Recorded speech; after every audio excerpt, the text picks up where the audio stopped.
Hey everyone, welcome to the Tatter-a-fact Podcast, where PMU gets real, raw, and unapologetic. I am Teryn Darling with Girls Inc., your no bullshit mentor with 25 years in the game. Together, let's raise the bar and let's keep it there. Here we go. Today, I have a great episode. Okay, PMU artists. Today, we're talking about the part of PMU nobody can filter. Did you get it? No one can filter. With all those filtered, before and afters out there, nobody can filter this. If your healed results are not what you want them to be, you're not crazy. You may be undereducated, not properly educated, undersupported, or all three. This episode today, it is not a technique episode, and it's certainly not a sales episode. This is a decision-making episode. By the end of this episode, you're going to understand why pretty in the bottle, that color you see in the bottle that looks so pretty, doesn't mean predictable in the skin, and you're going to learn what you have the power to do about it. So, I do have a guest today, and I'm going to bring her on. I think most of you know who she is. She's my partner on this new collaboration that we're going to talk about. My amazing partner. And so, please welcome. I always fuck her last name up. She's going to yell at me. It's the first thing she's going to say. Believe me, she's not even going to say hi guests, hi everyone. She's just going to rip me one because I fucked her name up, because I always do, with everybody else. So please welcome to this episode my amazing friend and collaboration partner, Rose Prieto Perez. Hey, Rose. Hello, how are you? Thank you for that beautiful welcome. You're welcome. You're the only one in 33 years that has called me Perez, but thank you. It's okay. Oh, it no is? Worries. All right. So just Rose Prieto? You can call me whatever you want. I just want to call you Rose.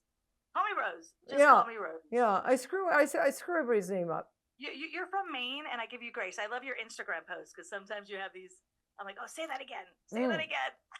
I know. I just, sometimes all these years I've been saying versatile. Be a versatile artist. I'm a versatile artist. You need to be a versatile artist. You need to be versatile. Yeah, you need to be versatile in your needle choices. Well, do you know about 2 weeks ago, after all these years, Kat finally corrected me. She goes, Teryn, it's not versatile. I go, what do you mean it's not versatile? What do you mean? It's versatile. I say versatile. I go, it's versatile? I said, Olivia, you never corrected me. But she didn't know that either. So I've been saying versatile. So yeah. But I'm sticking with versatile. I don't care. I say versatile. Yeah, so maybe it's like tomato. Tomato, exactly. Okay. Prieto. That's all. It's all Prieto. good. I always say Prieto. You do. I love it. I love Prieto. I may change my name to that. Okay, Prieto. Yeah, just okay.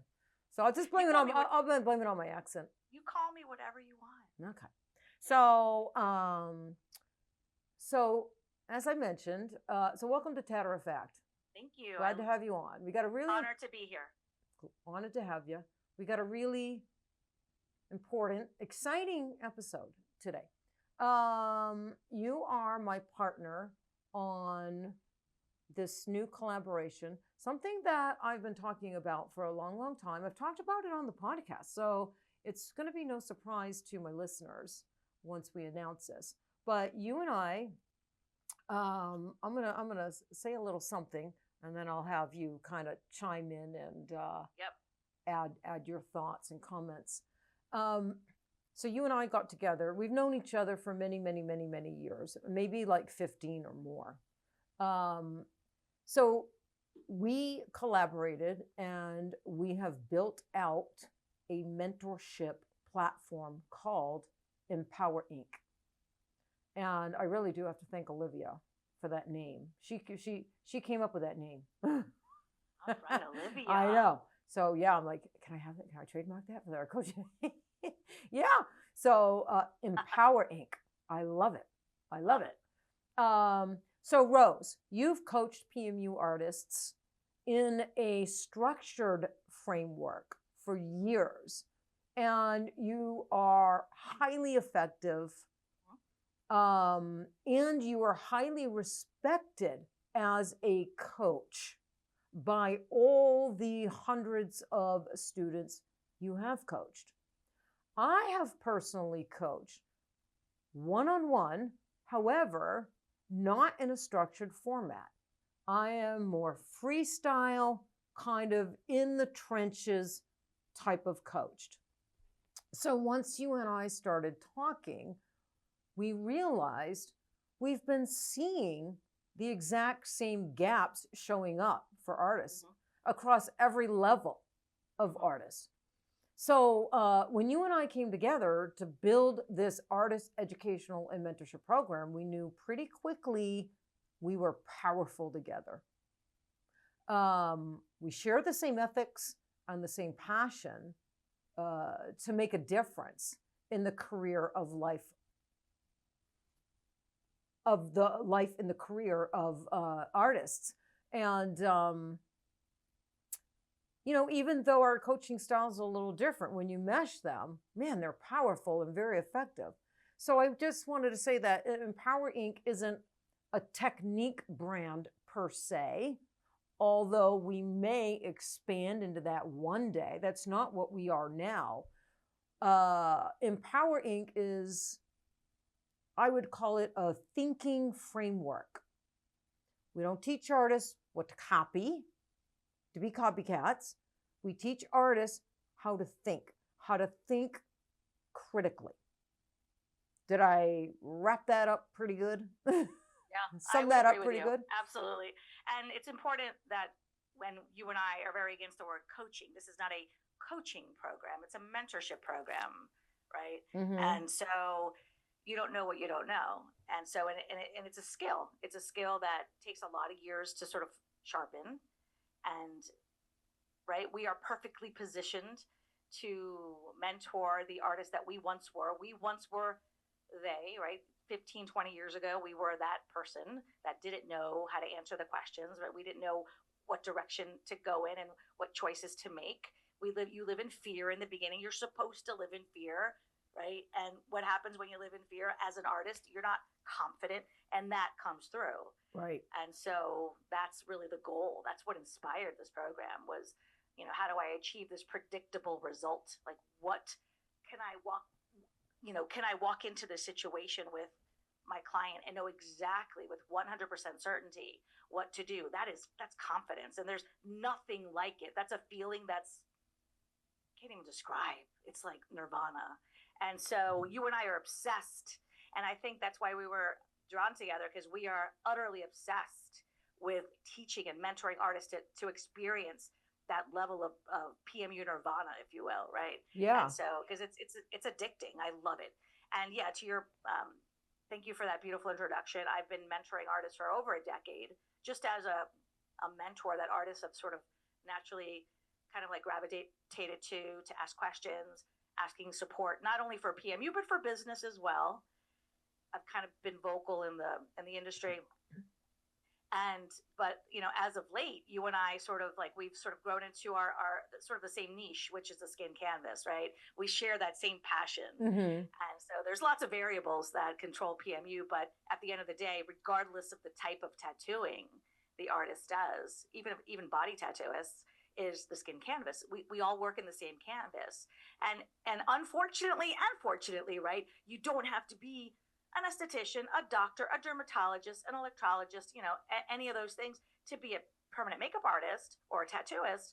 But you need to master some of the, you know, there's, you know, a handful of nuances, eccentricities that one has to master in order to achieve that predictable result, in order to like walk into that situation and feel completely confident, because there's no fear. And that's the goal. That's the goal here. Yeah, no, there's a list of nuances and very specific things that artists have to learn in order to feel comfortable picking, their pigment type, their needle, this, that, all kinds of things. And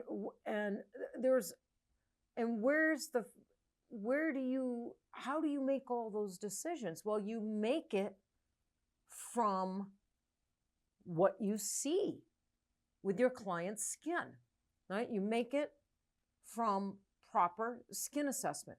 Everything starts the minute that client walks in. That procedure starts with the assessment of the client's skin. And then every important decision we need to make and our setup for that particular client is based off our assessment of that skin. Like what brow type, what pigment type, what pigment color, modifier, no modifier. All kinds of decisions are based solely off that skin assessment. And, being a one-on-one coach for the last, 3 or 4 years, being active on the boards, having Girls Inc. and just, being a part of the support team that answers questions and whatnot, I see as you see what artists are struggling with. And I know how to address it. I know how to address it. I know what education they need. I know I can play a vital role in their journey and help them learn all this. But I needed a partner because I have it all, 25,000, more than 25,000 procedures now, and like you said, I don't just see color at this point. I feel color. I make all my decisions within 10, 15 seconds. Every now and then there's someone I look at and I'm like, you're kind of going back and forth, but not too often. And, my work heals really great. And more importantly than that, it ages really, really, really fantastic. So I know the information they need to have and what they needed to be taught. I just needed a really good partner like yourself that could help format it into a structured program that where the students don't feel rushed, they don't feel pushed, and they're getting honest, raw truth. They're getting, pure education. And I think, and you yourself, you have a specialty in skin with a hyper specialty focus on melanin enriched skin and pigments as well. So we both had that background and real world experience and two completely different coaching styles and teaching styles. But like I said earlier, when you bring together your education, my education, our experience, which totals over 50 years in the chair? Yeah, over 50 years. Over 50 years. You said something earlier when you were talking about because there's so many variables, right, that contribute to that end result. And you mentioned, modifier and what pigment type to use and all the things. That's, for example, when you said pigment type, that's a question I ask all the time to the young artists that I mentor when they want me to assess one of their, healed results or clients that they've worked on. And I'll ask them the pigment type and they don't even know the question. They don't even know what do you mean? No, they don't know. And so that's the issue that herein lies. And then you mentioned the boards, and they go on these boards and there's so much bashing and, yes. they're embarrassed to post and they're embarrassed to ask questions. And then they're like, well, let me invest in this training and that training. And then the trainers themselves aren't experts in assessing, right? That's a whole other conversation. So, again, it's not only coming from an honest place and teaching from a place of, gosh, know-how, because we've been there for a long time and we're teaching it the right way. Yeah. Right? I mean, but also bringing community along the way as well, because this is a safe space. We created our own ecosystem. We're not going to be on Facebook and any of those platforms. No. This is our own private community that we built. Yeah. And so, which is I think really comforting. Yeah. Because I think more than ever, more than education, or just as much as education and mentorship and support, is community, right? That's that sense of community, and which I'm really excited about more than anything, really. Yeah. No, me too. And there are some artists that do know the different pigment types: iron oxides, organics, hybrids. They know what black carbon is, but that's where it stops. They know what iron oxide black is, right? But they don't really understand the behavior of carbon black versus iron oxide black in the skin, both immediately and long term. And they really don't understand what skin types where black carbon based brow pigment is appropriate and maybe not as beneficial or appropriate for that particular skin type. Maybe a brow pigment, formulated with a black iron oxide is going to be more beneficial for that particular skin type, and it's going to age much better. Or the amount of carbon in a brow pigment. What skin types can you use, a good amount of black carbon and that brow is going to age really well? What skin types, it should be like, a smaller amount of carbon black. I've said many times, like, carbon black is not the devil. Organics are not the devil. Iron oxides are not the devil. One's not better than the other. They both serve a very critical role in our industry and in our work. It's just the artist needs to learn and fully understand them inside, out, and backwards, and on what to use, who to use them on, when to use them, when not to use them, what amounts, and be able to look at skin. Look at skin in 20, it's my goal with this program that they can look at skin and assess it efficiently and accurately in, 20, 30 seconds. Right. Well, that's the goal. It's not so much, am I going to use carbon or mineral or hybrid on this particular quote unquote skin type? It's about, I need to assess the skin canvas, and outwardly they may look like a fits 3, because that's the issue. There's 6 Fitzpatrick types. Oh, she's light skinned. She's not darker. She looks like a Fitzpatrick 3. Let me put her in a box. But they're not looking at skin identifying clues. They're not learning how to identify common skin conditions. They don't know what probing questions to ask. Right. There's so many variables, right? So many. And so that fits 3 outwardly really could be a fits 4.3. Right. That's a whole, right? And so based on all the skin identifying clues, which we will teach them, right? Then the protocol needs to shift. Then it's, what CI number combination am I going to use? It's not so much, am I going to use mineral? Am I going to use hybrid? No, it's about the CI number combination. For example, right before we went on, I asked you if you viewed my story. I posted a fully healed eyebrow that I used yesterday. She is full on, fits in the high 4s, probably 4.5, because there's also levels within each fits level. Yes. Melasma. I mean, the wind blows and she hyperpigments. She really tan ethnic skin. One of the 3 pigments I used on her was Cocoa Teas, which, by the way, thank you for Cocoa Teas. It's one of my favorite pigments of all time. Now, Cocoa Teas is mineral based, but there's a small amount of carbon black in there. Yeah, tiny, minute. A very small amount. Yep. Right. So if someone inexperienced looking at that would be like, oh, I'm not going to use a quote unquote carbon based pigment in this client, but it's the last CI number. There's a minute amount.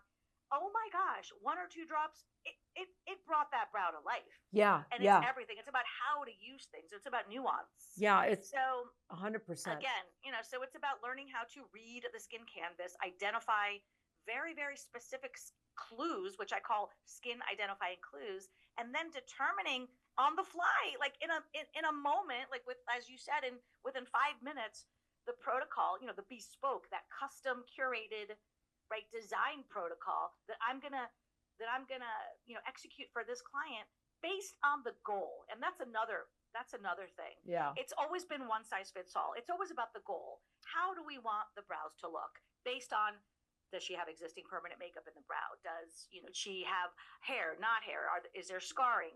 Based on all the variables, right? Her age. And so based on the age, everything, based on where they live in the world. Yeah. There's so many variables, which of course we cover. But so based on that goal, let's reverse engineer now that goal, and how are we going to achieve that? And that's what our goal. That's what's going to happen, right? In our program, that's what we're obsessed about. Yeah. Is changing that narrative. Like that's how we want artists to think. Yeah. So I think a lot of artists are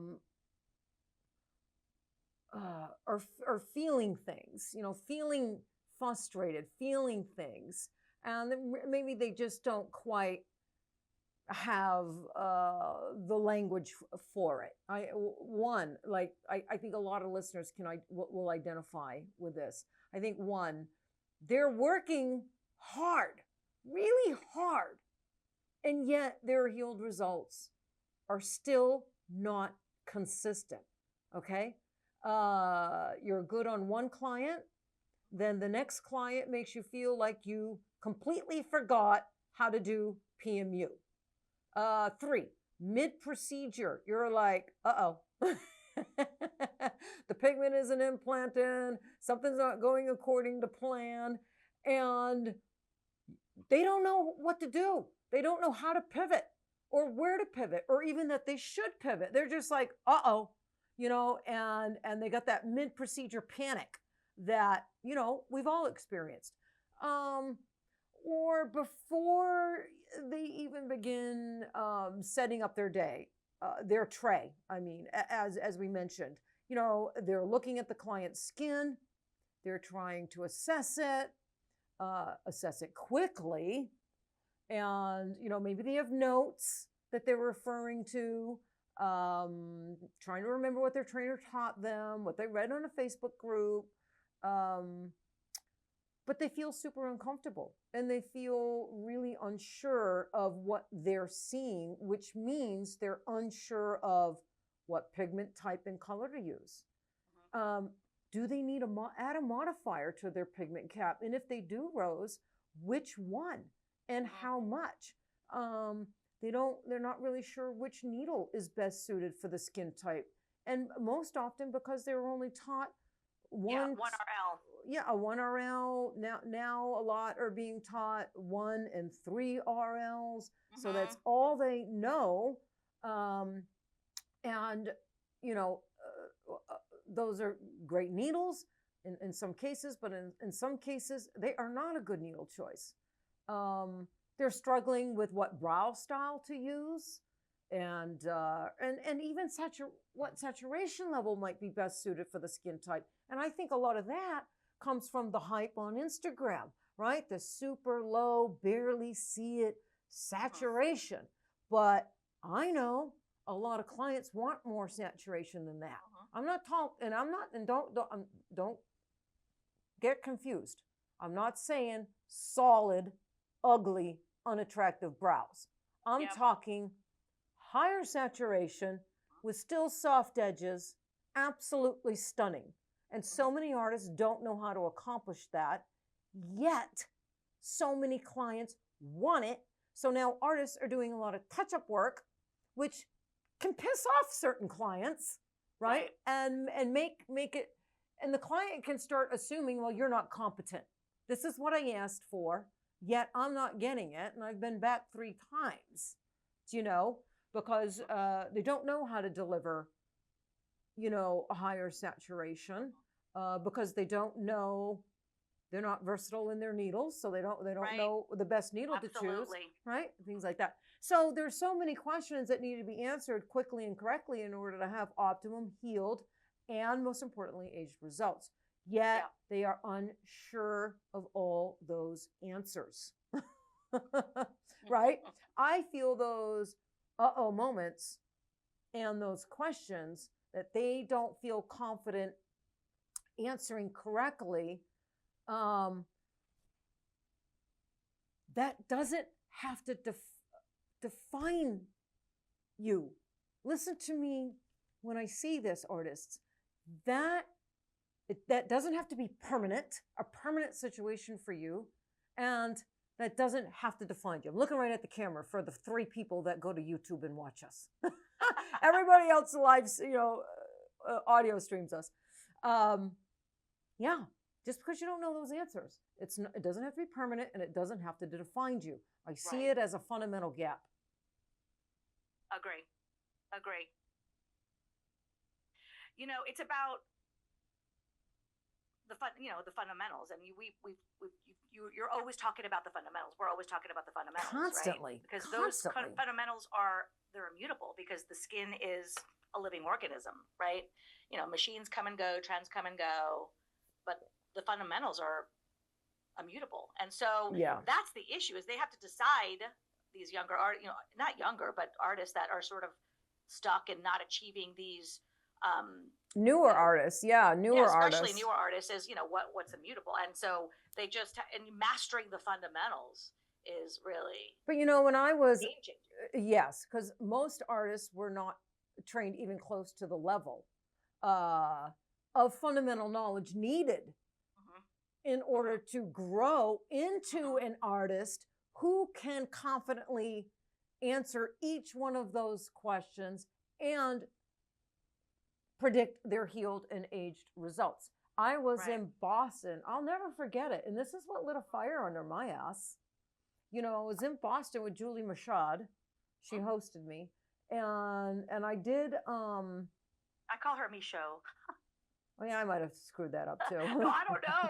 Talking about names. I know. Yeah, I think I'm forgiven across the board. I think, for screwing up the pronouncement of names. Yes. Yeah. But when I was in that class, I had 2 students in particular. It was only 10 students in that class. I kept it small. And 2, they all stood out to me. They all needed this class and help. They were all fantastic. But 2 in particular stood out to me.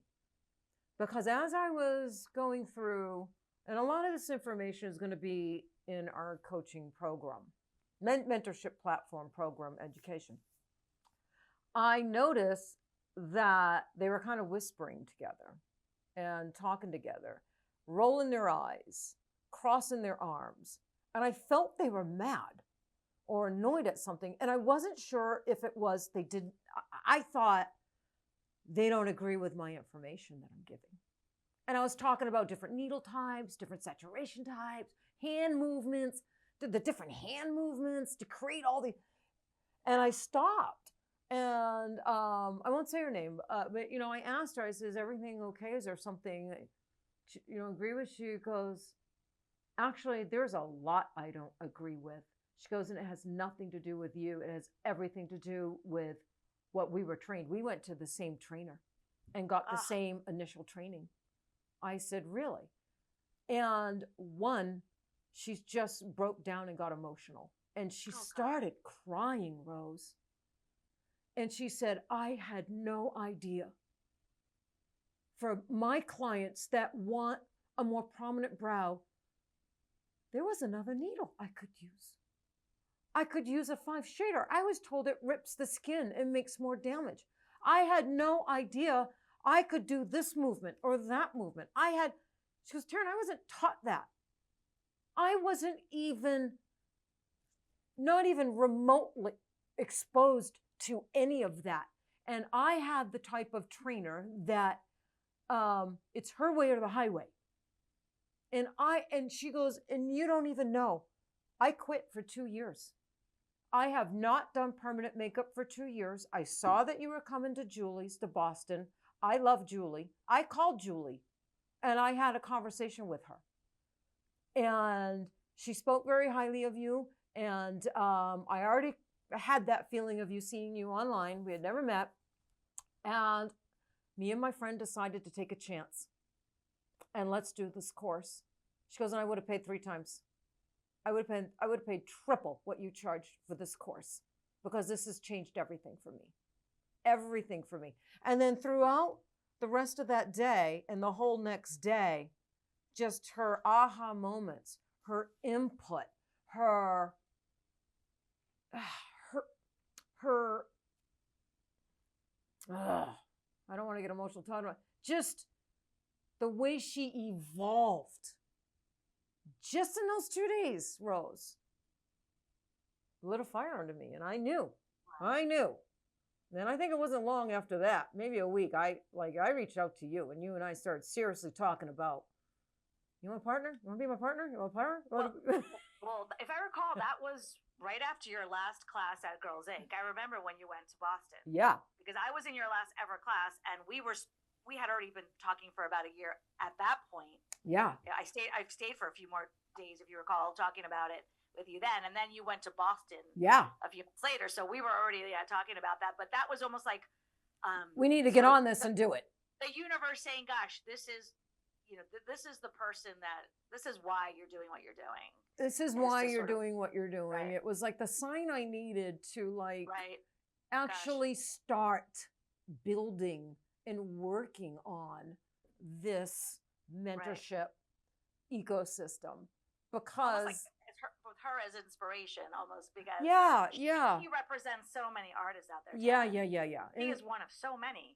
Hundreds. So many. I get so many DMs and voicemails and whatnot. Mm-hmm. And I voicemail everybody back. I don't really leave texts back or written words back. I always DM them back and leave voice messages back. It's just easier. But for me, I get more information to them. When I have to text, I leave out a lot of information because I'm not like a big texter. I know. You know what I mean? Yeah. So if I leave voice better too, and it's also more personal and more human, I think. Yeah. Oh, 100%. So yeah, I mean, there's a lot of surface problems, right? Like surface problems caused by more in-depth problems, inconsistent healed-in results, confusion across skin types, pigment selection, anxiety, panic mid-procedure, hesitation in consultations. When a lot of our income is based off booking that consultation, right? So there's hesitation during the consults.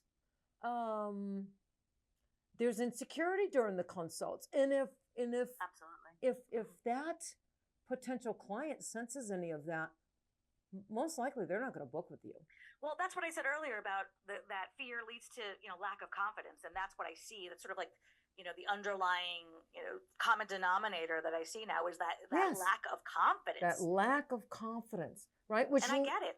Yeah, I get it too. And it leads to, and all that ends up leading, to underpricing. They underprice because, they don't fully trust their work, their healed work. They don't have that power of predictable heals like you and I do and some other do's. And I think those surface problems come from root problems, which is one, and you hit on it earlier. One of the biggest root problem is most education teaches first signature training or whatever's trending right now. And I want to clear the air before we move on that although we don't teach signature training, we don't teach trends, and we do believe one of the root problems is that's a brand new artist, that's their entry, a signature training or learning a trend. I love signature training, especially some of them, a lot of them. It's amazing. I love some of these trends, some of the trends not so much. We're not down on trends and signature training, but I think that comes after fundamental training. Got to know those fundamentals. So most education teaches signature or trend type training, right? They teach steps, almost like a template, right, to follow for every single client. Most education is not teaching critical thinking and judgment, right? They're not. It teaches what to do according to that template they're giving out, but maybe not why it works, and most importantly, why it fails. And you and I both know the why behind everything we do is critical in making really good decisions that lead to predictable results. 100%. You know, I mean, a technique or a signature, it's a recipe, right? It's a recipe. But skin's not a kitchen, right? And yeah. And your client, like, you got to think of it like your client is not an oven set at 350. There's all different skin types, all different temperatures, all different colors, with lots of different overtone things going on with it that need to be identified, right? So if all artists do is, if all they know is that one recipe, that one template, that one recipe, well, then they panic when the oven, which is skin, acts up or behaves differently than, you know, outside of that template given, right? And that artist has to create a brand new friggin' recipe for a completely different oven. Yeah, when we mentioned fundamentals, like when I was taught fundamentals in my, years ago when I first started as an artist, I was taught how to use every machine, how to do eyeliner, how to do all the things. So when we talk about fundamentals in this conversation, it's not about all those things. Through my lens now, fundamentals is sort of like that common denominator skin canvas, and then that predictable heel, right? And how are we going to get a predictable heel with the canvas we're working in? And then we bring in what modality, what needle configuration, what taper size, what pigment type, and what CI number combination.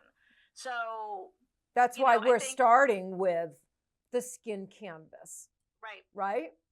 That's why we're starting with the skin canvas. Right. And, but you and I have, plans and, well,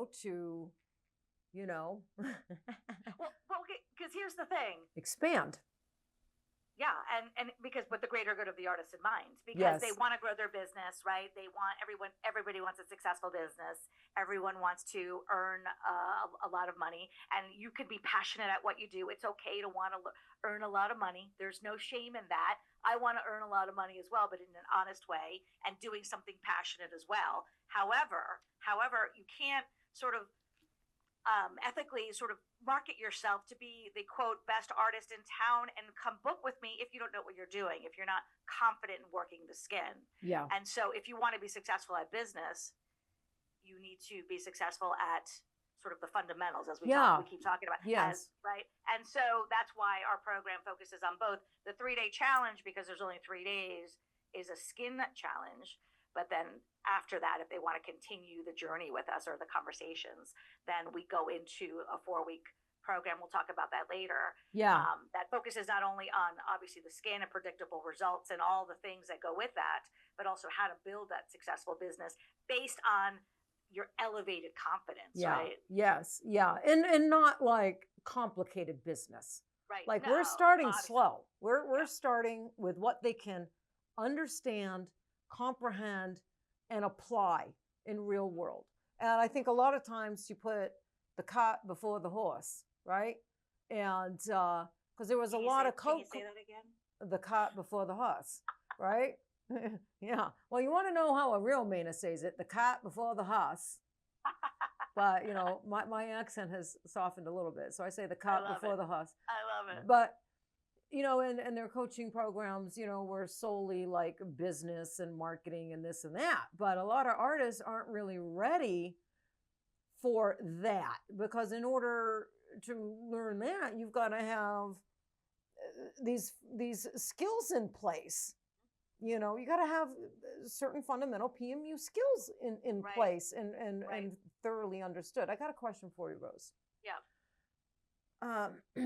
I know you look at a lot of artists' work in your coaching sessions, and that's going to be a part of our program. When you look at an artist's healed work, what's the most common thinking gap you see? Not the most common mistake per se, but the gap in their thinking. What's the most common gap in their thinking that you see? They see the bottle, the pigment bottle, and this is the color that I want, right? They swatch the color on the forehead and they implant the color with the only modality they know, whether it's a 1RL, whatever it is. And then they wonder why they didn't achieve their goal. Versus, so the biggest gap is not knowing how to read the skin assessment, which is the first step, right? Is talking to the client and asking probing questions, because there are probing questions that one must ask a client regarding parts of the body that we don't see. When we meet with clients, we see their face, we're looking at their neck, their hands, but there may be a skin identifying clue on their torso that we don't know about unless we ask the question, and the client's certainly not going to bring it up, right? Yeah. And so those are and that matters. Because, for example, I live in Miami and I wear flip-flops, right? That's seemingly insignificant, but it's not really, because if I asked you, do you have any parts of your body where you have hyperpigmentation, where the skin barrier was not broken, in other words, caused by friction, I'm going to say, yeah, my feet. I have little sort of, or used to, because I don't wear flip-flops as much anymore because of that, the constant rubbing of the flip-flop. Someone with hyperactive melanocytes will get that. That's a huge clue for, like, that is like, there's a recipe for that versus the Fitz 2 peaches and cream that, which is rare because most skin types are cool. So to answer your question, it's not understanding skin assessment. And then when I ask them, they don't know choices. They don't know, like to your the student that cried in your class. Oh gosh, a 9-curve Magnum? What are you kidding? Like, they're so intimidated by these tools, by these. So it's so. And now, back in my day, my first machine was $3,600. Stupid Nuvo Contour. That, by the way, I couldn't even give away like 5 years ago. No, but when I came onto the scene, they started out at like 20 grand. So you got a deal. No, I'm not kidding. They were as big as a freaking suitcase. Yeah, it was like huge. It was like bigger than a laptop, like heavy. Yeah, and, like an old school laptop. Very big. The thick ones. And then the box of needles was $110. A box of needles. Yeah. So I would use one needle, like guarding it with my life. Now you don't know what you don't know. Artists today. Are you kidding me? $25-30 for a box of needles? But they could get away with it. They could get away with it. In terms of your consumable costs, which are relatively low, about $25 give or take, which is nothing. If you're charging, I don't know, $500-600, whatever you charge, we have high margins, right? Yeah. And so you have the luxury of, on the fly, gosh, let me pause, take off my gloves, and try a new needle. Yeah, but our industry would pay it. When I was in body tattooing, and then when I came into PMU, I could not believe it. I could not believe these machines, $12,000, $15,000, $20,000, $25 a needle. Now keep in mind, I was making my own needles. Right. I was making my own needles. I remember that about you. You know, I knew what it cost. And I knew what a box of needle on the, because back then everybody was using needle on the bar in body tattooing. You could get a box of 50 needles for $20. And here's this, Nouveau Contour charging $25 for one needle. 12, 15, 20 grand for a machine. And man, didn't that upset me. But the PMU industry didn't know any better. No one was educating them that and what was being said is, you can't use a Bishop V6. Bishop is a machine manufacturer for the body tattoo industry. Franco Vescovi, right? Brilliant machine maker. Oh my God. You can't use a V6. You can't use a Tatso Valor. You can't. They made you feel bad. They made you feel bad. Oh my God, you're getting so much blood. Yeah. And I'm like, well, first of all, I'm not the one wearing a full medical gown, full sleeves down to my fingertips, I know. a bonnet and goggles. Yeah, ridiculous. I mean, that's how PMU artists were dressing back then. I remember. Like they were going into. I was trained. That's how I was trained. Then they were going into surgery. And hear me, I come in from body. I said, if I have to wear that, I know. get up for permanent makeup, I ain't fucking doing permanent makeup because there's no way. I ain't wearing that shit. But I damn well knew my coil machine and my Bishop V6 and machines I bought in body tattooing that were $300-400 were not causing blood or nothing. My work was spot on, healing smooth and buttery, no excess trauma, no nothing. And I was making a whole lot more money than everybody else because my cogs were so low, right? My cost of goods were so low compared to them. But anyway, I'll never forget. I do give kind of credit to Gaston. I'm going to give him a little mention because I educated the PMU industry gracefully. Like I wouldn't mention brands and and I just kind of walked on thin ice and tried to educate people the best I could. But when he blew into the PMU industry, he flat out called out the brands and, get off these stupid ass machines for 15 grand. I mean, he really did. And that woke people up. Agree. That was the turning point. Gaston Siciliano, for those of you listening or watching, a former owner, I don't know what affiliation he has still with FK Irons, genius, not only artist, but engineer. Yeah, engineer. And he had the balls to just say whatever the hell he wanted to say. Yeah, that's what I loved about him. And I still follow him. And Zion S is, the Balar, one of many machines, the Flux that he... Still popular today. Yes, still, to this day, I use my Zion S, the Zion is really popular. The Flux is really popular. Yeah. Which circles back to young artists or artists that are not educated because modality is everything. So not every machine performs the same way, right? Yeah. So they have to understand torque and all the things. And they just need to learn how to speak the language, not only of the skin, but of modalities. And here's another question that I asked, like you asked me a question earlier about the younger artists I mentor, is what needle? Like, tell me about the taper. Tell me about the wire side, the millimeter. They don't understand long taper, short taper, medium taper, right? Like what diameter, like of the thickness of the wire. They don't understand that concept. No, they don't. Why that matters. No, they don't. And it does. They don't understand stroke setting of machines. Right. They just don't really stand. Right. They don't understand it in real world, how it affects the skin. Right. And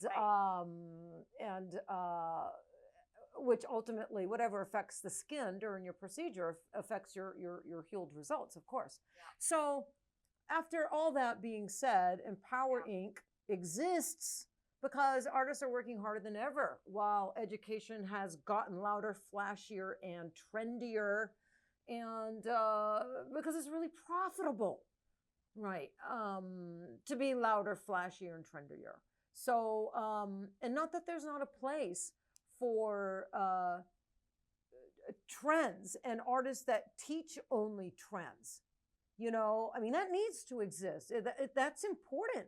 I think that's what helps.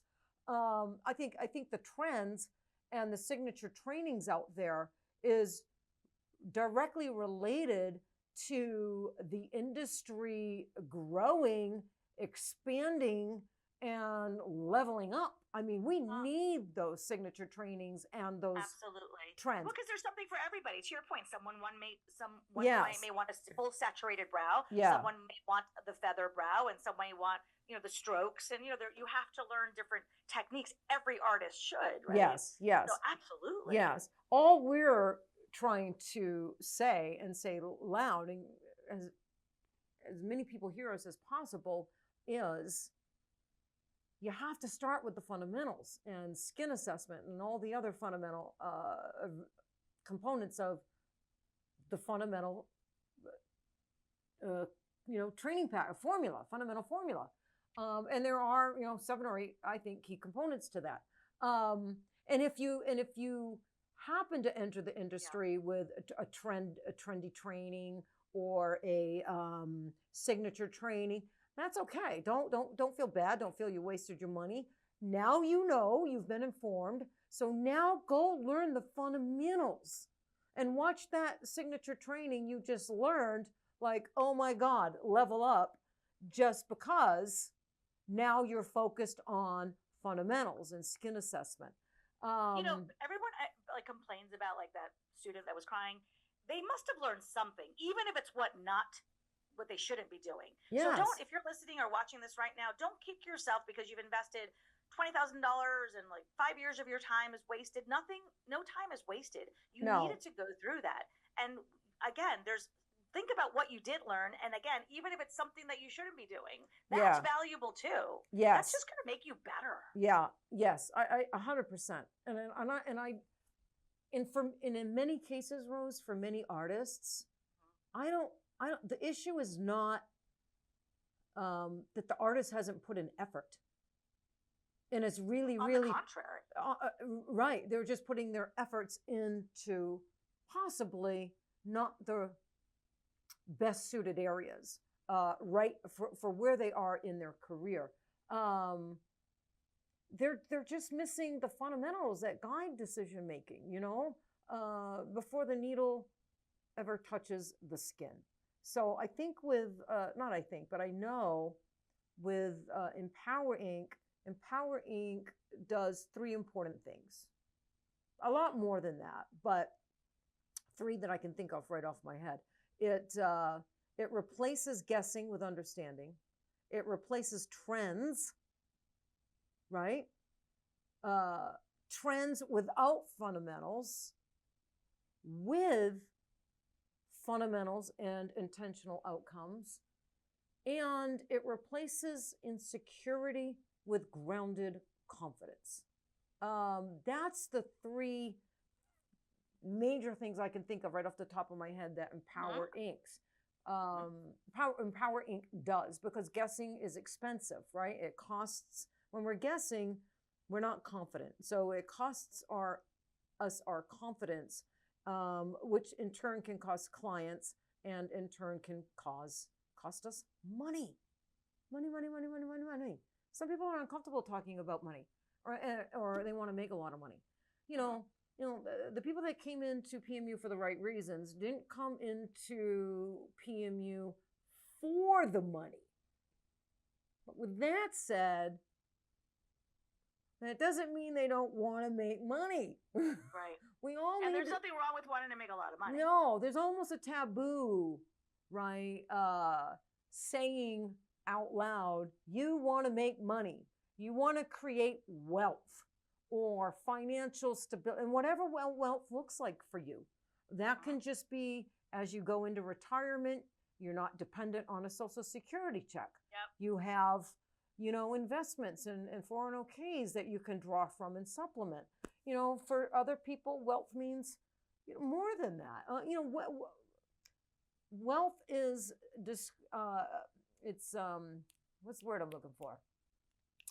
It's not the same for everyone. Is that what you mean? It's not the same for anyone. The definition, right. That's the word. The definition 100%. Wealth is different for everyone. Right. Just like success. Whatever you consider success may be different for me. Yeah. Right. And so I'm hoping when we get to our business part, or when we expand, because we have other courses coming after this. I mean, we're gonna, this is where we're starting. This is EmpowerInk's starting point, right? To get them ready. This is going to get them ready for a lot of things. It's going to teach them a lot of things. It's going to give them confidence to go into their procedure room, assess skin, and do all the things that we're talking about. And when you have confidence, you attract more clients. It's just the way it is. It's the way you exude this. It's the way the universe works. The law of attraction. And P.S. You can say no, because I'm mentoring as we speak a few very green artists, and they don't turn clients down because they need the money, they need the work, they need the money.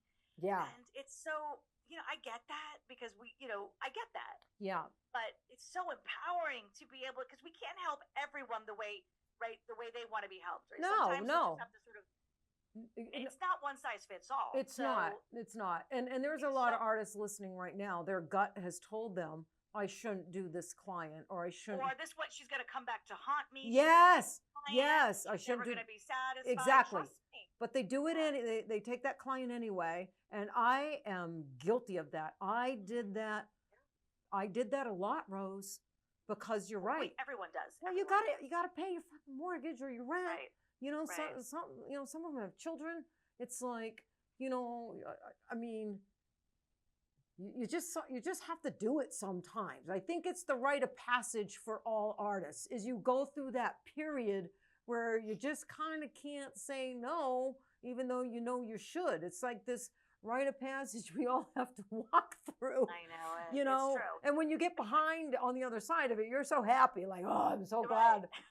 But you know, it's like needle, time, and skin. So just think of it as needle for Yeah. those listening right now, and like, don't kick yourself. It's needle, time, and skin. Like Yeah, I always yeah, talk yeah. about. You know, I subscribe to Malcolm Gladwell's theory of 10,000 hours gets you from good to exceptional. You know, so when you get to 5,000 hours, you'll be great.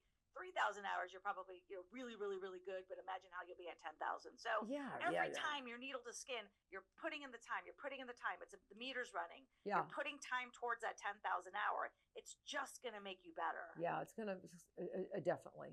I can't wait until, like, you know, we start really talking money. I've been wanting to talk money and finances, and you know, and have for a long time trying to find a way to talk about it in a way, in an elegant, classy way that I personally feel comfortable, because I'm one of those people that. I agree. I'm not going to disclose my friggin' income, and there's certain things I'm not going to disclose, and but I want to be able to talk about money. Well, because here, Teryn, to interrupt you. Here's another thing that I've mentored. So I've mentored artists for many years, and I've also coached them formally for profit. You know, they hired me, which some of these artists were 20-year veterans. Like, just, you know, on the outside, they're very important people, right, if you will, or well-known artists, and some of these don't know what a P&L is, or they don't maintain a P&L, or they don't you know, they have one bank account for everything. Well, and you know what? Things like that, you know. The one question I ask all the time is, where are you parking your money? What do you mean? Like your money, you know, whether it's 4,000, 1,500, 10,000, like your money, your savings account, where are you parking it? If it's just a checking account, oh boy. You know, it's like, I come right back at them. I can't let that go. And I got something to say to them. But a lot of times they'll say, they'll say Chase Bank, B of A. You know, it's like a traditional, they don't understand the question. Mainstream bank. And I'm like, okay, so you made about a 2 cents in interest this year. Right. You know, you made under $1 in interest. What if I told you you could put that money somewhere, earning compound interest, 4 to 5%, you know, and eventually it's going to grow to where you're making $300 or $400 a month in interest. What if I told you that? And I taught you the formula. I taught you how to do it. You know, that's where I really want to go. That's where. You know what's exciting is I can't wait, because we mainly talk about the skin, you and I, but I can't wait to hear your not secret sauce or formula, and I have a method too, of which I have a guide, and our ecosystem is filled with digital products and digital guides and tools to help artists, including, that's my love language. Well, we're going to do like a really great. I geek out on all that stuff, on all that business. Yeah. Well, Kat and I have been studying money for 13 years, really studying money. And you have to study it and learn it. Like, you have to study and learn, you know, the fundamentals of permanent makeup. You know, and you have to identify, what does wealth look like for you? What do you want to accomplish, and by when? Do you know? So I knew what Kat and I wanted to accomplish. And so, you know, about a year ago, a little more than a year and a half ago, the wonderful blessing came that I could retire. I don't have to work no more. You know, I didn't believe her. I thought we were, you know, 2 or 3 years away from that. So we accomplished our financial goal sooner than we thought we would. But that's how disciplined Kat and I are with our income. So yeah, about a year and a half ago, we were told that you no longer have to work. You can retire. Talk about freedom. Yes. So, but I don't want to retire. I don't want to retire. I've told this to Olivia sitting over there, my team, and Kat. Rose, I have no desire to retire. Same. No, I don't. Now, that's part of the reason we didn't renew the lease on the big studios. Now I'm in a position where I can work the way I want to work. I can work in the manner that I think is going to make the biggest difference, make my team, Olivia, Sarah, Jen, my team really happy. And so yeah, we pivoted, we got our online store. We're really still really, we got LI, we got OMG, and now this coaching program. But when you figure, when you're told those words, you don't have to work no more. I can't tell you the feeling of relief and freedom that comes with that. And relief and freedom are two words we use to describe EmpowerInk and our program. Right? Agree. I think that, again, people they don't like to talk about money, but money offers freedom for and there's always a reason, there's always a why. Why are you doing what you're doing? So that I can support my family, so that I can put my daughter through college, whatever the why is for the person listening, right? Yeah. And that equals freedom. So there's, again, nothing wrong with wanting to make a lot of money. But the first question that I ask every artist that I mentor is this. This is one of the first questions. What's your consumable? Let's say here's all my services. Let's say they have 3 services. Okay, what's your consumable cost? They don't even understand the question. And I'm talking like, artists that have been doing this for more than 5 years. Yeah. And so it starts with that, because what if your consumable cost is more than what you're charging, right? So that all has to do with what you're going to price your service, and there's so many variables. Like so many variables. I even count my light bulbs on, but that's 50 cents for a light bulb, but that's part of it. So I just geek out on that stuff. Yeah, I do. And after my clients leave, I have my studio. Yeah. I turn the lights off. I have a lot of windows. Because it's like, and I'm cleaning up and doing all the things. I turn the lights off because I don't want to waste any more light. No, I'm the same way. I'm really fiscally. Yeah, I am. Not that, Kat and I don't really like to go to eat, but we split an entree. We split an appetizer, split an entree, split dessert. I mean, we're two little girls. We don't have. We're smaller women. And when if we got 2 entrees. Right. We waste. We would take it home, but then we would never eat it the next day. Big waste. So yeah, a couple, only like maybe 3 years ago, we started just getting 1 entree. And at first I thought the waiters were going to be all pissed off, but no, because, Kat orders her glass of champagne. I get my Kettle One or Grey Goose, martini, we get a ribeye. So it adds to the it's a good bill, when we're all done and whatever. But no, Kat and I are both fiscally responsible. Yeah. I would say I am more so than Kat. She loves her fine clothes. She loves shopping. Yes, her Gucci, but this outfit. her Chanel outfits. Chanel, no, I'm Gucci, but she's Chanel, she's YSL, she's all those things. Do but I'm Alexander McQueen, badass, big time, rest in peace. But but we had a major conversation about this about 5 years ago when Poshmark and Vestiaire, and so we started Poshmarking. So I was just going to say that. I know that you Poshmark. I was just going to say that. Well, we're big Poshmarkers, and we make good money on the real. Me too. Yeah, and Vestiaire Collective and eBay. So we have accounts. We sell on all of those. We dedicated one whole room to our Poshmark room. We got professional lights and background setting, and so Kat can go on there, buy stuff. She'll laugh. She'll say, "Oh my God, this lady has no idea what she has."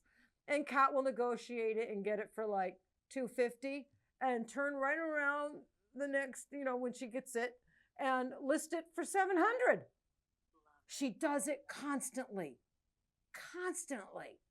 Yeah, she's at the Chanel store right now because she bought a Chanel blazer super freaking cheap because it had a little tear at the seam, but she goes to the Chanel store here. She's a Chanel certified tailor, and they only work on Chanel clothing. It's a vintage blazer. Yeah. Love it. She's going to make like $2,000 on this. Oh my God. Actually, the tailor says I might actually buy it. So she might come home with a sale.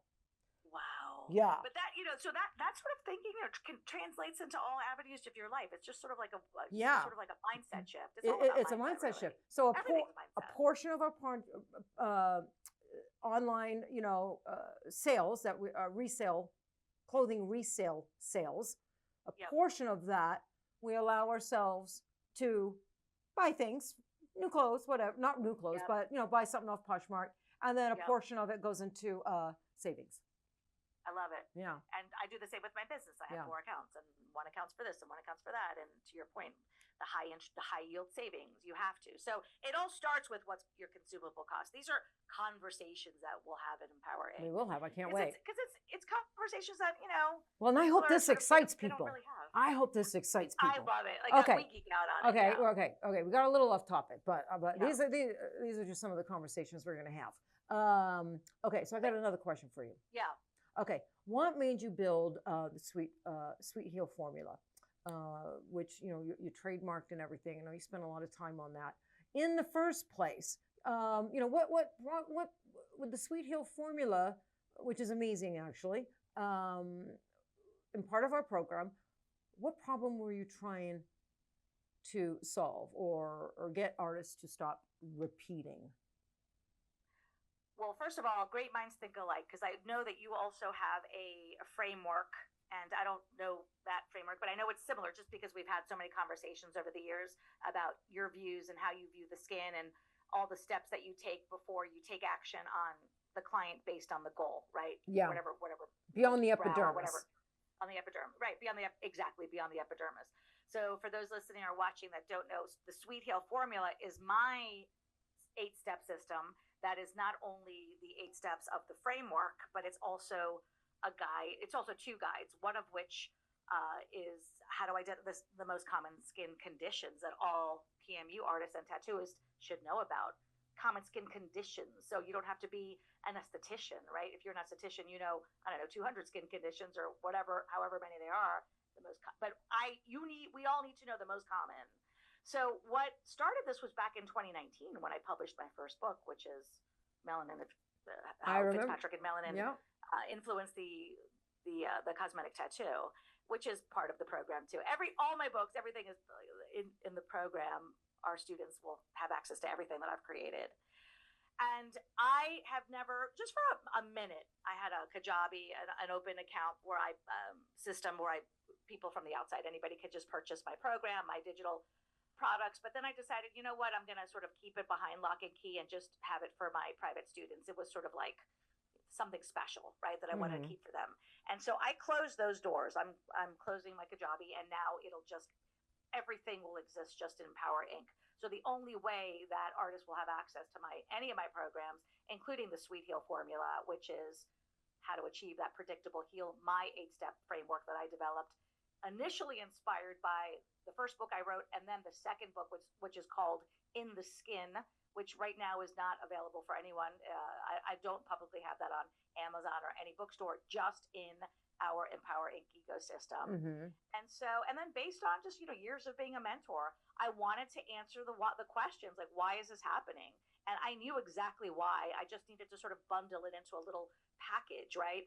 But not everybody wants to read a book. And that's the thing. And I get that. I'm a big reader, but not everybody wants to. So how could I create something that's easy to digest, that it's exciting to view and to learn from? And so I created this 3-step system, which is the actual video portion of my Sweet Heel formula.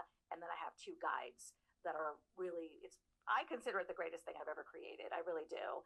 And to this day, I've only really shared it with just my private students, but now with EmpowerInk, right? Yeah. So, and it's just because of everything that we've talked about, because I am obsessed, as are you, with helping the artist achieve, have that confidence, knowing exactly what to do when you walk. I don't even know what needle, what pigment combination, what modality, what machine I'm going to use until the client's numbing on the table. And I mean, I don't really numb my clients if it's for eyebrows, but you know what I mean? Until they're sort of filling out their paperwork. I don't even know. Right. It's just like, and that's so, there's so much freedom with that. Yeah. It's amazing. I want everyone to have that feeling. It's like beyond confidence. Well, it's innate. I know exactly what I'm going to do. It's innate in us, right? It's well, now it never used to be. No. For no one, it's not myself No. included. I mean, It took me 5 years to really. You know, I always use Rory Vaden's quote. I tell you this all the time, and I said it in the beginning of this episode: is we are perfectly positioned to serve the artists that we once were. Yeah. We are great mentors because we once were those that need help, right? In all of the things, not only how to achieve the result, but also business. Oh, yeah. So, you know, and we do it in an honest way. And there's a lot of opportunistic people out there, trainers and mentors and quote unquote coaches. Right? And I think we're doing it the honest way, the ethical way, and for all the right reasons. Right. I know that, you know, you've had a long, successful career and you have a successful partner, and you don't really need to do this either, Rose. You could ride off into the sunset, you know, put your flip-flop back on, put your flip-flops back on. To get my little pigmented marks on my feet back on. Yeah, you know, so you've been successful, and so you don't need to do this. But you know what I did otherwise? So rather than close my office, I opened up a satellite location 3 hours away. Yes. Like, what am I thinking? I know. But you know why I do that? And eventually I want to sort of stop everything. And I don't do it like 7 days a week. It's so that I have sort of that feedback to bring back to my students. Well, that's why. Yeah, I do clients on Saturdays now, and not every Saturday, but like every third Saturday, and and the reason I do it is because, well, now I can pick and choose what clients I want to do, what procedures I want, everything that I don't want to do.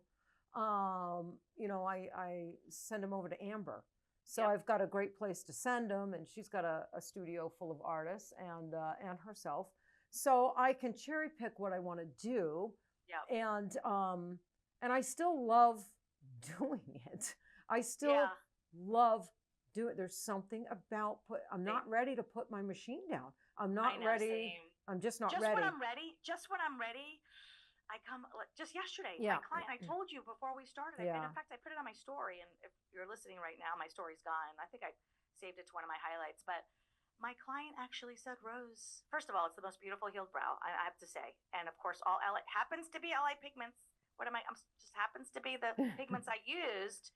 And I will say, I love classic brown with a combination of blonde shell. What is it? Blonde shell? Blonde shell. Oh, was it beautiful blonde? Aqua's beautiful blonde, not beautiful blonde. It was blonde shell. OMG's blonde shell. OMG's blonde shell, and a little in the end, literally a drop or two of cocoa teas. OMG, which chef's kiss. And so anyway, she said, every night when I look in the mirror, I bless your hands, and she literally brought me to tears. I had tears in my eyes, and I'm talking like all dramatic right now, but it touched my heart like you can't even believe. I'm holding back tears right now because that's really why we do what we do. Yeah. We have the ability to change lives, and I never have ever taken that for granted. And it's my moral obligation to master the art of all the things so that when that person comes to me with a pain point, because I would not know her or him. Yeah. If he didn't have some kind of a pain point, gosh, I don't feel pretty if my brows are done. Or I live in South Florida.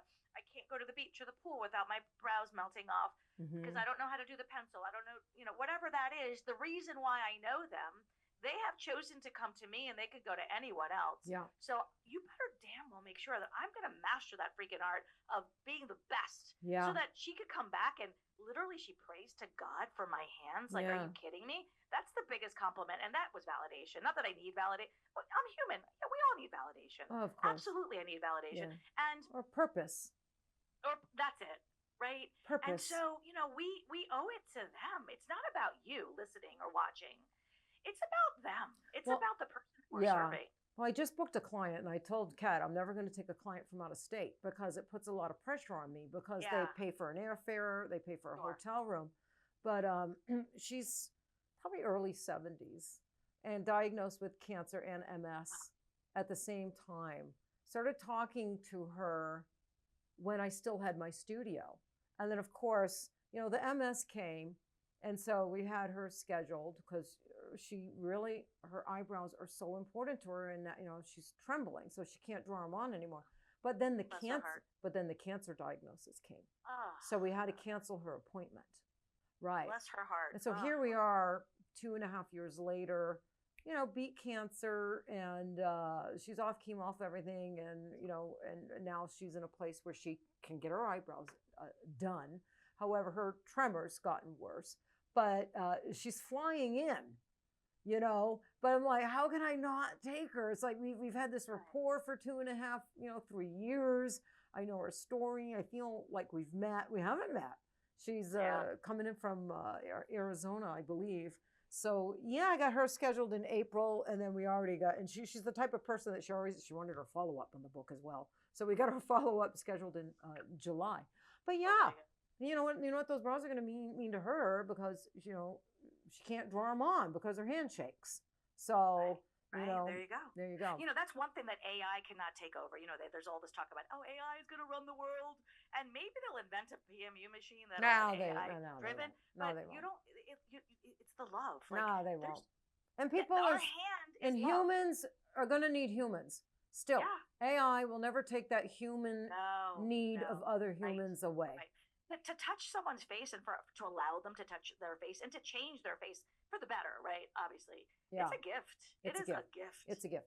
Okay, so EmpowerInk, we kind of describe it. We have a method, like the EmpowerInk method, and it's like a high level method that we created. So it's assess the skin canvas as we've been talking about for the last hour. Understand pigment behavior in all the different skin types, right? It's designed for the healed in result, and I would also add the aged result. Based on the goal. Based on the goal. How to execute intentionally, to evaluate efficiently and correctly, and how to adjust and pivot with professional judgment, because you are now a critical thinker and have all this knowledge under your belt, right? Because healed results, they are never accidental, and we don't want people, dropping to their knees and praying to Jesus like I used to. Please let that heal good. Have you let that heal good? I promise I'll stop saying the F word. Healed results are never accidental. They're intentional. They're built through commitment by the artist. And also on what a lot of people don't talk about too is perpetual care. It's not just about aftercare. No one talks about perpetual care, and which is a whole other conversation that we're not going to get into now. But it's funny because years ago when I hadn't mastered all the things, because it takes a minute. To this day, the client that I really screwed up on her brows. It was like awful, a disaster. I had her come in the next day or 1 or 2 days after the awful job that I had executed, and thank God for removal. So I just need to shout out. We don't talk about this at all in EmpowerInk. No, we don't teach or talk about removal, but like Lift. I love Lift. It's so important for every artist to learn the art of pigment removal, because you can never make a mistake. Right. Because you can erase it, and I did with that client. So to this day, I see that client every 6 weeks for brow shaping and temporary tinting. She has 0 PMU in her brows. And to this day, I scared her off. I'm like, you've seen my work now. I've tattooed your friend's eyebrows. She's like, Rose, you traumatized me, which is funny. I look back, it's funny. And I get to see her more often because brow shaping, temporary tinting, I see them every 6 or 8 weeks versus every, 4 or 5 years for the PMU touch up. But anyway, that's sort of like, it's funny. But. I know. So, okay, let's move on to I want to get all this in. Some of the pillars, if you will, of EmpowerInk. So if what you're doing, right, listeners right now, listen to this podcast, if what you're doing doesn't align with these pillars per se, right, it's going to create inconsistency. Even if your technique is good, right? So these are some of the pillars that we have outlined. Healed results are built, not hoped for. Skin is a living canvas, not a surface. It's not a piece of paper. It's a living canvas. And a client's skin can change from year to year to year to year, providing different outcomes and requiring you to pivot and make different choices. The same client. Number 3, pigment is a tool. It's a tool that you have to learn. It's a tool needed to create, the brow wanted by the client. It is not a solution. It's a tool. That's important for people to understand. One size fits all does not work, and I see it as the enemy of mastery. One size does not fit all, and I'm so glad those days are starting to be behind us. I think they are, because that's starting to change. Well, it had to I'm change. Use that quote. One size fits all is the enemy of mastery. It is the copycats, the templates, the one size fits all. That's the enemy of mastery. You're just copying, a template for everyone. Yeah. It's like the Etsy template. Yeah. Confidence comes from understanding, not validation, right? Empowerment. True. Yeah. Empowerment. We're creating empowerment over dependency. We want our students to leave us empowered, not dependent. And experience. Once you become experience is the final authority.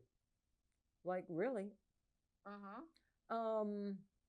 A pigment line doesn't replace judgment. It doesn't. And a new technique doesn't fix missing fundamental framework. So I have a question for you regarding that, Rose. Explain pigment behavior versus pigment color, because I think artists confuse those two things often, right? Pigment behavior versus pigment color. In your words, what's the difference between the two? Oh gosh. Okay. So for example, an organic pigment, right? So artists will immediately say melanin rich, no organic. Like, oh no, I'm not going to use organic, right? So, but I beg to differ emphatically, because although I may use a mineral black, I love using organic yellows in the pigment because it's a brighter result, right? I mentioned cocoa teas earlier, right? Which is on that beautiful healed brow that my client that prays every day for my hands. She's very melanin rich, right? She has lots of hyperpigmentation. Although there's a drop or two of what is it? Has legs. Oh my gosh. Oh, carbon. I can't believe I forgot that. Carbon black. I was going to say organic black, but it's really not organic. Carbon black, right, has legs. Yes. But when you use that color, I could feel it going in differently. It's interesting. Let's talk about that off camera. It's like, why does it feel? I could feel it implanting. It's so interesting. Yeah, well, because because it's so fine. It's so its particle size is so small. Particle size. It's just completely different. It's completely different. It's a completely different thing. You can physically feel it. I can you can feel it when I'm implanting it. 100%. The feeling of the particle size going in. So, so you just have to understand, those are the nuances. Those are the nuances that one has to master and really understand. And so how do I want that end result to look? I want a little bit of a brighter version. So I'm going to make sure that the CI number combination has, a yellow that's perhaps organic. And because she has a lot of hyperpigmentation, this is something that artists don't really understand.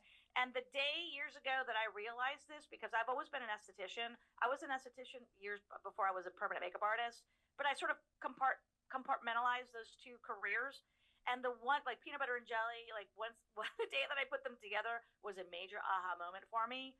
Oh my gosh, hyperpigmentation is a color on the skin, right? So for those of you listening, if you've seen a client that has a pimple and it heals brown, or a cut, right, that doesn't it heals in a way that leaves a darkness on the skin, or if they have sort of periorbital hyperpigmentation, people naturally have that occurring, that darkness, right? So if they have friction on the knees, so maybe a Fitzpatrick 5 or 6, or even a high 4 individual wears a lot of jeans and they have dark knees, and if you ask probing questions, perhaps they wear a lot of jeans rubbing on the knees or the elbows.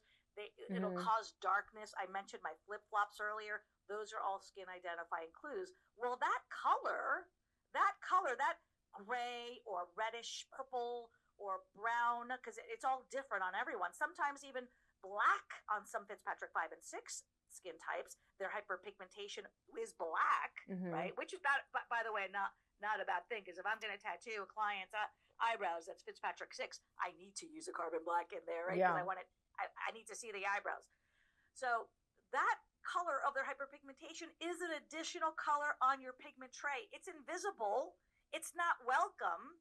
You don't want it on your tray, right? But whether you like it or not, they have to sort of design their protocol based on the fact that that color, that gray, let's call it a funky gray color, may sort of creep into that pigment cup. So then the question is, okay, well, how am I, if hyperpigmentation is created by an injury, because to get from point A to point B, tattooing is for beautification, but it's also an injury, right? A lot of artists don't see that through that lens. And an injury has to heal, then what does it take for the skin to get from point A to point from a healing perspective, right? And melanin is a huge factor, and again, I wrote a whole book on it. And so how can we minimize that melanin influence? Because it's going to influence your tattoo. And so that's what we talk about in the program. It's modality, it's all the things. It's needle configuration, it's understanding the skin, it's asking probing questions, it's tiptoeing into the process. I always explain to my clients this. If tattooing was 20 steps, if you think of a stairs that's 20 steps up, because a lot of clients, as you know, and you're listening and you're nodding your head, oh yeah, I get this all the time. They're scared. It's scary. Gosh, you're going to tattoo my eyebrows? How am I going to look, right? So to ease the anxiety, I have them imagine 20 steps. We may go to step 2, maybe 3 on the first appointment. I do the same thing with eyeliner, because I know with 100% certainty that when they come out for the 6-week appointment, which by the way is not complimentary. So those of you listening, if it's complimentary, you charge for that session, because that is your time, because they're always going to want more. So it's going to take just as long probably as the first session. Then maybe, so I tell them, let's ease into it. Let's tip our toe into the water. Let's go to step 2, maybe 3. It's it's like a whisper. It's powdered sugar on a cake. Like I give them all these visuals because people can relate to visuals. Oh, okay. So, and of course that always means soft FX dilution. Every single brow, because it's about knowing your client base, right? The majority of my clientele, 99.9%, unless they have existing PMU or they have alopecia or something, and that's a whole other conversation, because that's tough skin, is it's low saturation, right? It's sort of that more natural look. And so let's go highly diluted to step 2 or 3. Then they come back and they're going to want to go to step 7 or 8 or whatever that conversation is. They never want to go to 20, but I sort of hold their hand through the process. And sometimes they'll have to come in for a third session because I was so conservative in the first session, and they don't mind paying that third fee because we started so low to begin with. Gosh, I sort of have to catch up. The second session in reality was sort of like the first session, if you will, if that makes sense. But they appreciate it because I have their best interest at heart. I mean, my time is money, so gosh, if you want to do it that way, these are your options, and these are the fees. They always say yes, and that's why clients. And then you get the referrals, and they get the go on my Google reviews, right? That speaks volumes. And that's more valuable than money. Yeah. Like if clients want to tip me, I ask them to give me a Google review, because that's how you're going to get more clients. That's how you're going to stand out in the marketplace. You need to become more valuable than anyone around you. Right. So, and if you're listening to this right now, become more valuable than anyone around you, than anyone in your community, because to be the most valuable person in the room is priceless, because we all live within the same 24-hour window each day. We're all made up of the same sort of biology, more or less, right? But the distinction lies in who is willing to work harder than the next person. And that hard work includes learning and depositing time and learning and mastering those fundamentals that we've been talking to for the past hour. So if you channel all that energy and make yourself better every single freaking day, and invest and dedicate every day to learning something new and immersing yourself in it. And this is why we're so excited about our 3-day program, 4-week mastermind, because it's sort of an immersive experience. Then that's power. That's freaking power, because working harder than anyone else and investing that time to learn something new every day is what you have control over, because we don't have control over how, what other people say and do around us. We don't have control over opportunistic trainers and artists that just want to do it for the money. We only have control over what ourselves, right? So immerse yourself in something new, master the art of something that you didn't know before, and making yourself more valuable than you were yesterday will allow you to add more value to those, right? Like those clients that really need you, that put tears in your eyes like it did hours earlier, right? Those clients that really need you, that really need us, that will make you unstoppable. That's power right there. Yeah. Well, I truly believe that, what we've built is going to do that for artists. It is going to make them more masterful and more valuable in their community, more confident. I think it's going to do all those things that you just mentioned. So yeah, how long have we been going, Olivia? Okay, so we got to get going on this. Because not only are we giving them the tools, but then we're there to have conversations with them on a daily feed. Yeah, we're going to get to that. We're going to get to that. And if you don't have all that knowledge, right, all this knowledge that we've talked about through this entire episode, there's a downstream effect, which, so there's technical inconsistency, which becomes business instability. As we mentioned, you hesitate in consults, which can mean low booking percentage, which can affect your bottom line. You underprice, which can affect your bottom line. You attract the wrong clients because you're not anchored in your mastery and in your values and in your confidence, which can affect your bottom line. And clients can feel your uncertainty, which can affect your bottom line. So everything can affect your actual business and your finance, your income, your revenue. So that's why this program is really, really important. This knowledge is really important, and that's what this program is built around. Confidence is the ability to touch a skin without having to negotiate with your own brain. You know what I mean? All those thoughts, like cycling for the right answers, which was me. The right setup and the right path forward for that particular client and skin type and result wanted by the client. There's so many people listening right now. I know they're probably fighting with their own brain. I mean, they got a million thoughts entering, and they're just not quite sure with their decision making. And so I think this course is this mentorship program that we've built, this ecosystem, as you called it, is really important. EmpowerInk is for trained PMU artists who are already in work. It's not really designed for the brand new artists with zero training or experience. And this is in place for a reason. You have to have your fundamentals and some training and experience first. It's not for the artists.